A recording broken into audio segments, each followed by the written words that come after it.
Welcome back my dear students. Now let us go for the third event, that is post-fertilization events. See, post-fertilization events means the events which takes place after the fertilization. Here it includes two stages. The first is zygote formation.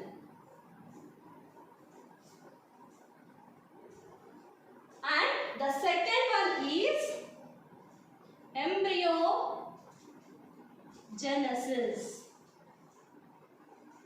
Now let us learn about the first one, zygote formation.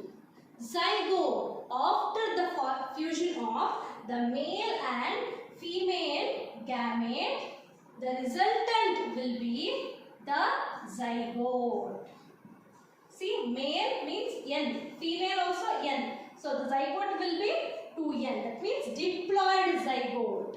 This zygote is the vital link, and that ensures the continuity of the species from one generation to another generation.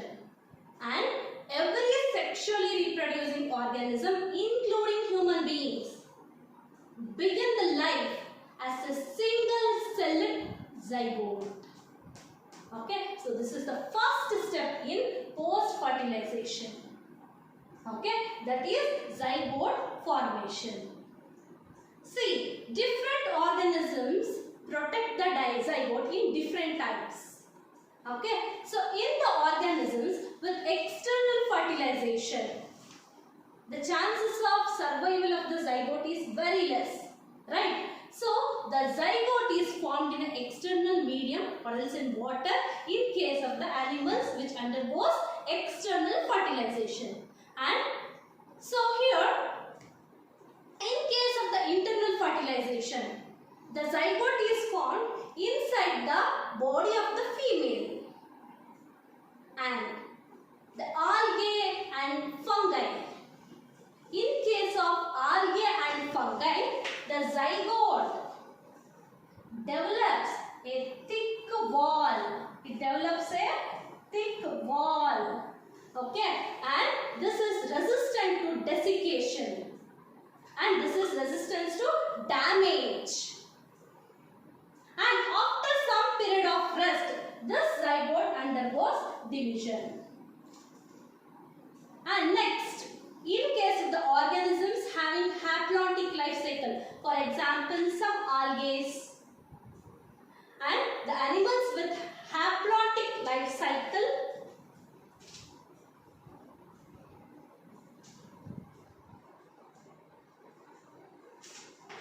the zygote divides to form haploid spores. See, zygote is always 2N. In case of the haplotic life cycle organism, the zygote divides to form haploid spores. Okay, and finally, the spores germinate to form a haploid individual.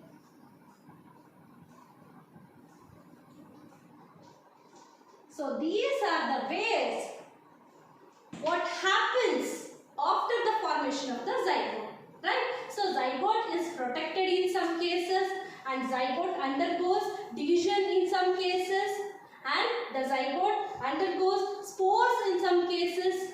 So these are the ways which the zygote transforms after its formation, right? Now let us go for the second step, embryo genesis. Genesis means, I have already told you, development. The process of development of embryo is known as what? Embryo genesis. Okay, and see, during the embryo genesis, there are two steps again. Don't get confused. So, embryogenesis involves two steps. The zygote should undergo the first cell division, and next, the zygote, after the cell division, the cell should undergo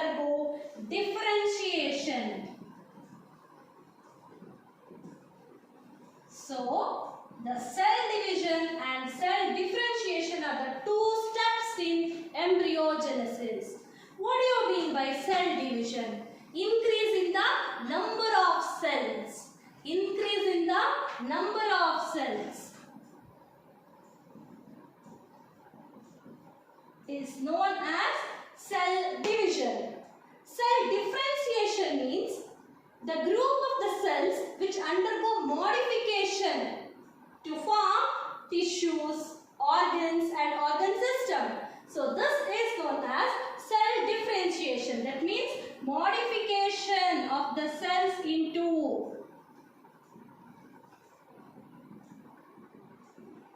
tissues, organ and organ system is known as cell differentiation. Okay, and animals are again categorized into two types based on the development of embryo. So animals are categorized into two types based on development of embryo. This you have already learned in your previous classes. Oviparous and viviparous. They may ask you for 2 marks. Differentiate between oviparous and viviparous. Okay, oviparous means the animals whose eggs are protected by a calcareous shell, or the embryos are protected by calcareous shells, and they will incubate those eggs and then they will hatch and give rise to new organisms. And viviparous means what? The animals which directly give birth to young ones. They are categorized as viviparous. Okay, so the animals which lay fertilized eggs, okay, which is covered by calcareous shells, and they will undergo a process called incubation. Then after hatching, they produce new ones. These are said to be oviparous, whereas there are some animals, and for those animals the young ones are delivered out of the body.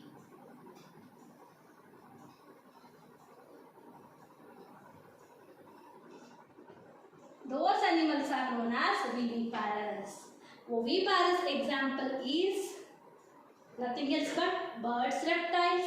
Viviparous example man, monkey, goat, sheep, buffalo, etc. Okay, so this is in case of animals. Okay, and they may also ask you here for 2 marks what are the steps which are involved in embryogenesis, that is cell division and cell differentiation, that you have to note down. Now let me speak about the post fertilization events in case of plants. In case of plants, see, you have seen the flowering plants, right? And here the zygote in case of flowering plants is formed inside the ovule. Inside the ovule. Okay, and next, this zygote, after the fertilization, this zygote will be formed, and this zygote develops into embryo. The zygote develops into embryo, and the ovules, they develops into seed. Ovules develop into seed, and ovary, this ovary develops into fruit. The ovarian wall, it becomes thick, and that ovarian wall becomes thick, and it is known as pericarp. So this is the post-fertilization events in case of what? Plants. So hope you have understood. Thank you.